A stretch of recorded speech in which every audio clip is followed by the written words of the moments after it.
You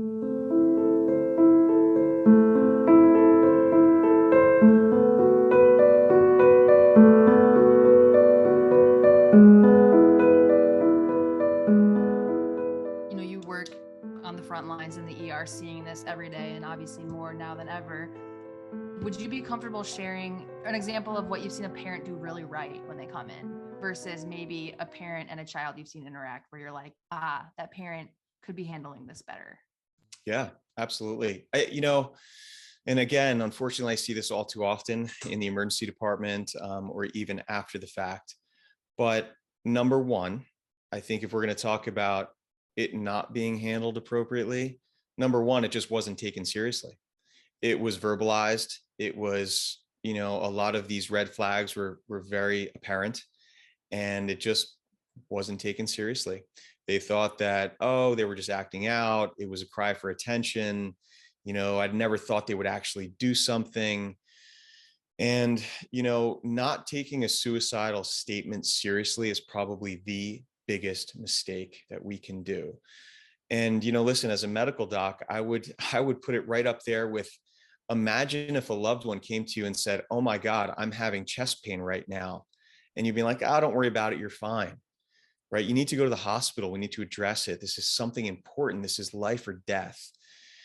And, this is something that I see on a day-to-day basis. And unfortunately, I see the poor outcomes as well. I see people that don't make it. And it's always something that you have to take seriously. And then, thinking about parents that do it right, obviously they get the care that the child needs. They bring them to the emergency department for an evaluation. But also what they did were some of those things that we talked about. They took it seriously. They talked to the child about, any recent incidents or any triggers that took place. They were accepting. There was like an acceptance. There was no judgment. The parents came in with a lot of history and a lot of information. The parents did not leave the child alone once they realized that they were suicidal.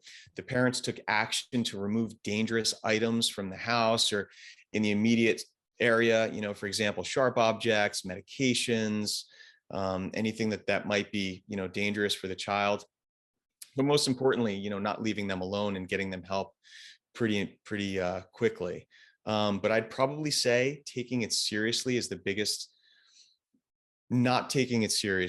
biggest mistake that parents make. And what that does as well, and I tell you, I've had so many kids that I've talked to after the fact that, they're tearful and crying, and they say to me, I told my mom that I was going to kill myself, and they rolled their eyes and just walked away, thinking that if they didn't give it attention, it would go away. And boy, is that the wrong thing to do. And unfortunately, I've seen some pretty significant bad outcomes doing that.